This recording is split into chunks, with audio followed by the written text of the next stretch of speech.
Siapa di antara kalian yang sering mendengar istilah kolonialisme dan imperialisme? Mungkin ada beberapa di antara kalian yang asing dengan istilah keduanya kan? Nah, biar gak bingung nih, di video ini akan dibahas tentang sejarah masuknya kolonialisme dan imperialisme di Indonesia. Namun sebelumnya, apa sih kolonialisme dan imperialisme itu? Kolonialisme adalah penguasaan oleh suatu negara atas daerah atau bangsa lain dengan maksud memperluas negara tersebut. Sementara imperialisme adalah sistem politik yang bertujuan untuk menjajah negara lain agar mendapatkan keuntungan atau kekuasaan yang besar. Jauh sebelum merdeka, Indonesia pernah berada di masa kolonialisme dan imperialisme. Di dunia, kolonialisme dan imperialisme berkembang sejak abad ke-15 oleh bangsa Eropa ke berbagai wilayah, termasuk Indonesia. Faktor utamanya adalah Perang Salib dan jatuhnya Konstantinopel oleh Turki Utsmani di tahun 1453. Selain itu, terdapat beberapa faktor lain yang mendorong bangsa Eropa untuk melakukan kolonialisme dan imperialisme. Jatuhnya Konstantinopel oleh Ottoman membangkitkan semangat penaklukan terhadap pemeluk agama Islam. Tidak hanya itu, mereka memiliki keingintahuan untuk mempelajari alam semesta, kondisi geografis, dan kehidupan bangsa-bangsa lainnya.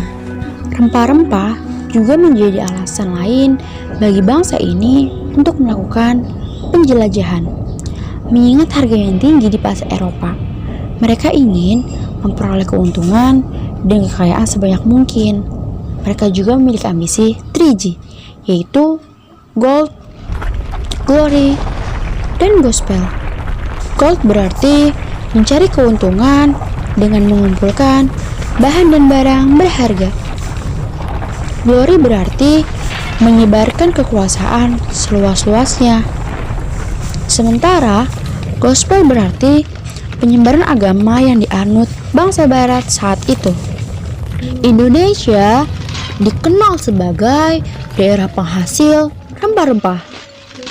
Rempah-rempah dicari bangsa Eropa karena manfaatnya sebagai penghangat dan bisa dijadikan pengawet makanan. Selain karena harga yang mahal, memiliki rempah-rempah juga menjadi simbol kejayaan seorang raja pada saat itu. Dari faktor-faktor itu, banyak bangsa Eropa yang berusaha untuk menemukan daerah penghasil rempah-rempah. Salah satunya Indonesia.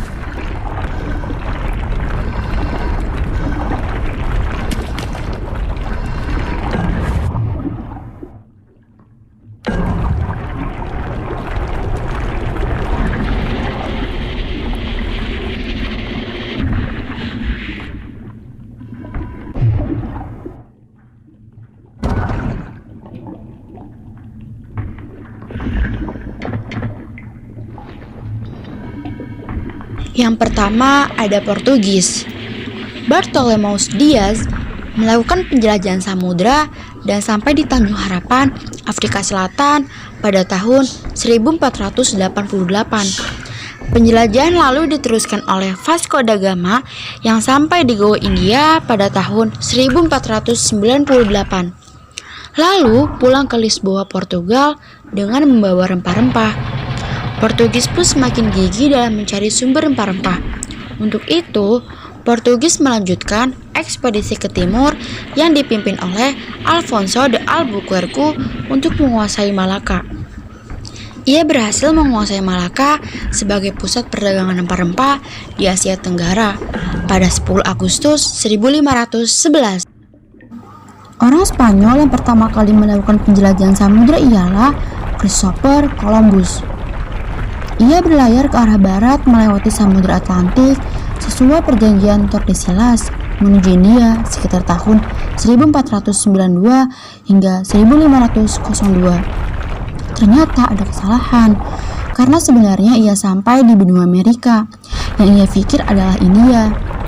Penjelajahan berikutnya dilakukan oleh Magalhaes dari Spanyol ke barat daya melintasi Samudra Atlantik sampai di ujung selatan Amerika. Kemudian melewati Samudra Pasifik dan mendarat di Filipina pada tahun 1521. Pelayaran Magellan Hines berpengaruh bagi dunia ilmu pengetahuan karena dirinya berhasil membuktikan bahwa bumi itu bulat. Penjelajahan Magellan Hines kemudian dilanjutkan oleh Sebastian Elcano. Pada tahun 1521, Sebastian Elcano berhasil berlabuh di Tidore. Namun kedatangan mereka dianggap melanggar perjanjian Tordesillas. Untuk menyelesaikan permasalahan keduanya, Portugis dan Spanyol melakukan perjanjian Saragossa pada tahun 1529. Selanjutnya ada Belanda. Pada tahun 1596, Cornelis de Houtman berhasil mendarat di Banten.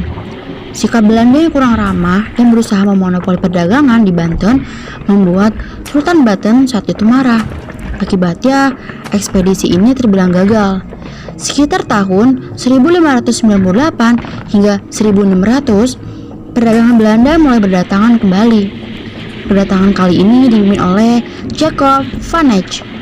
Ia berhasil mendarat di Maluku dan membawa rempah-rempah.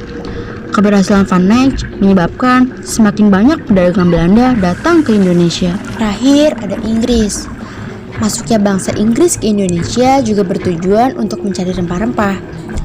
Tokoh penjelajahnya adalah Sir Henry Middleton dan James Cook. Henry Middleton mulai menjelajah di tahun 1604 dari Inggris menyusuri perairan Cabo da Roca, Portugal, dan Pulau Kanari. Henry Middleton lanjut menuju perairan Afrika Selatan hingga Samudra Hindia. Ia sampai di Sumatera, lalu menuju Banten di akhir tahun 1604. Ia berlayar ke Ambon pada tahun 1605, lalu ke Ternate serta Tidore dan mendapat rempah-rempah seperti lada dan cengkeh. Sedangkan ada James Cook sampai di Batavia pada tahun 1770 setelah dari Australia. Di antara bangsa-bangsa tersebut, Belanda merupakan negara yang cukup lama berada di Indonesia. Hingga akhirnya mereka membuat perusahaan dagang di Indonesia. Meskipun telah bangkrut, sampai sekarang perusahaan ini masih tercatat sebagai salah satu perusahaan terkaya.